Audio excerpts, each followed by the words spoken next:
안녕하세요, 저스티스입니다. 이번 시간에는 19세기 후반 독일 제국의 성립 과정을 살펴볼 텐데요. 빈체제 성립 이후에 독일 통일의 원인이 된 사건들을 시간 순으로 정리하면서 살펴보도록 하겠습니다.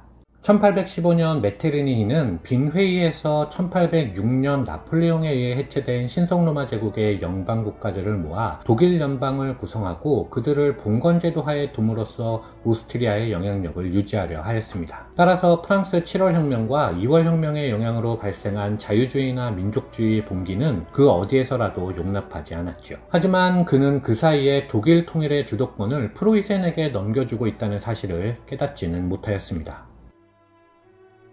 1819년 4월 경제학자 리스트는 독일 연방 간의 자유로운 왕래가 보장되지 않는다면 통일 독일을 이룰 수는 없다고 주장하며 각 연방국들을 돌며 관세 동맹을 맺을 것을 호소하였는데, 통일을 반대했던 메테르니히는 당연히 리스트를 위험한 선동자로 규정하고 공격하였습니다. 하지만 프로이센이 이 계획에 관심을 보였고 몇몇 연방국이 합세하여 1834년 1월 1일 드디어 관세 동맹이 실행되었습니다. 관세가 없어지자 독일이라는 거인의 혈관에 혈액이 원활하게 공급되어 상인들의 이윤이 늘어났고 그들은 더욱 바빠졌습니다. 관세 동맹의 영향으로 독일은 1839년에는 프랑스보다 1872년에는 영국보다도 긴 철로를 가진 국가가 되었고, 석탄, 철과 같은 중공업의 생산량은 10년마다 2배씩 증가하여 1860년대의 독일 산업은 프랑스를, 1870년대에는 영국을 넘어 유럽의 선도가 될 정도로 성장하게 됩니다. 그리고 산업혁명은 자연스럽게 독일 통일의 문제를 수면 위로 떠오르게 만들었죠.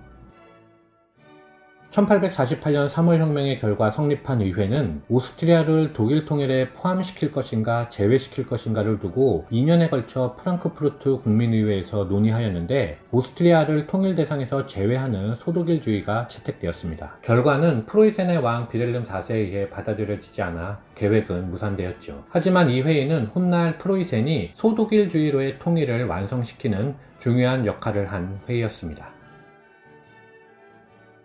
1853년부터 발생한 러시아와 오스만 제국 간의 크림 전쟁에서 러시아는 영국과 프랑스 연합군의 개입으로 패하게 됩니다. 이 크림 전쟁에서 독일 통일과 관련하여 눈여겨볼 점은, 오스트리아가 이 전쟁에 군사적 개입을 하여 빈체제로 성립한 러시아, 오스트리아, 프로이센의 신성동맹이 깨지면서 오스트리아는 북쪽의 프로이센, 서쪽의 프랑스, 동쪽의 러시아라는 적대 국가로 에워싸이게 되었다는 점입니다. 국내적으로도 1852년이 되면 프로이센은 오스트리아와 몇 개 지역을 제외하면 대부분 관세 동맹을 맺고 있었기 때문에 이 크림 전쟁을 계기로 오스트리아는 국내와 국외 모두에서 고립되었다고 볼 수 있겠습니다.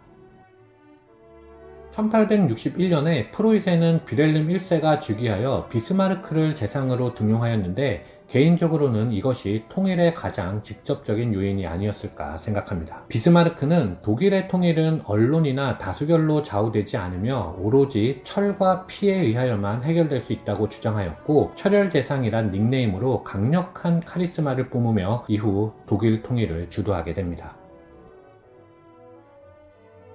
1863년 11월 덴마크 의회는 새로운 헌법을 통과시키고 슐레스비히와 홀슈타인을 자국의 영토로 편입시키려 하였으나 이 둘은 모두 독일 연방의 구성원이었으므로 비스마르크는 오스트리아와 연합하여 덴마크에 선전포고를 합니다. 연합군은 덴마크군을 쉽게 무찌르고 슐레스비히는 프로이센이, 홀슈타인은 오스트리아가 각각 통치하기로 결정하였죠. 하지만 지리적으로 홀슈타인과 오스트리아 사이에는 프로이센이 있었기 때문에 충돌의 위험이 상존해 있었고, 결국 1866년 6월 프로이센이 홀슈타인을 침범함으로써 이른바 프로이센 오스트리아 전쟁이 벌어졌습니다. 오스트리아는 퀘니그레츠 전투에서 프로이센에 대패하였습니다. 기세를 탄 프로이센의 국왕과 군대는 공격을 지속하여 빈을 탈환하고자 하였으나, 현명한 비스마르크는 유럽의 세력 균형이 파괴될 경우 거꾸로 프로이센이 고립될 위험을 고려하여 공격을 멈추었습니다. 그리고 이 전쟁에서 오스트리아를 도왔던 하노버 왕국,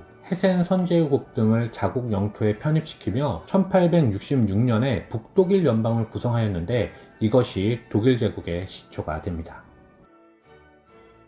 이제 비스마르크의 관심은 프랑스의 세력권이었던 남부 독일로 향하였습니다. 1868년 스페인에서 반란이 일어나 부르봉 왕가의 이사벨 2세가 쫓겨나고 혁명 지도자들이 프로이센 비렐름 1세의 사촌인 레오폴트 공에게 왕위를 제안하자 당연히 프랑스가 이를 극렬히 반대하였고 비렐름 1세는 프랑스의 입장을 존중할 생각이었지만 비스마르크는 이를 전쟁의 기회로 생각했습니다. 이 문제와 관련하여 비렐름 1세는 프랑스에게 보내는 문서를 만들었는데 이를 비스마르크가 호전적 문구로 수정하여 보냈고 1870년 7월 이 내용이 신문에 실리면서 프랑스가 프로이센에게 선전포고를 하였습니다. 호기롭게 선전포고를 하였지만 전쟁 준비가 안 된 프랑스는 계속하여 패하였고 결국 1870년 9월 1일 벌어진 스당 전투에서 나폴레옹 3세가 투항하며 전쟁은 종료되었습니다. 하지만 황제가 패하자 프랑스는 9월 4일 민중봉기가 발생하여 제2제국은 무너졌고 강베타를 중심으로 한 공화파들에 의하여 제3공화국이 성립되었습니다. 파리 군중은 공화국이 출범되어 프로이센이 쳐들어오지 않을 것이라 판단하였지만 프로이센군은 신속하게 파리를 포위하였고 물자를 차단하였죠. 그리고 이듬해인 1871년 1월 18일에 드디어 베르사유 궁전에서 프로이센의 비렐름 1세를 황제로 하는 독일 제국이 선포되었는데 이것으로 독일 통일은 완성되었습니다. 연방 형태의 통일 국가였지만 독일 제국은 출범과 더불어 중앙 집권적으로 통치됨으로써 전신이었던 북독일 연방, 독일 연방과 신성 로마 제국보다도 강력한 국가로 유럽의 중심으로 떠오르게 됩니다. 지금 보시는 사진이 독일 제국 시기 영토가 되겠습니다.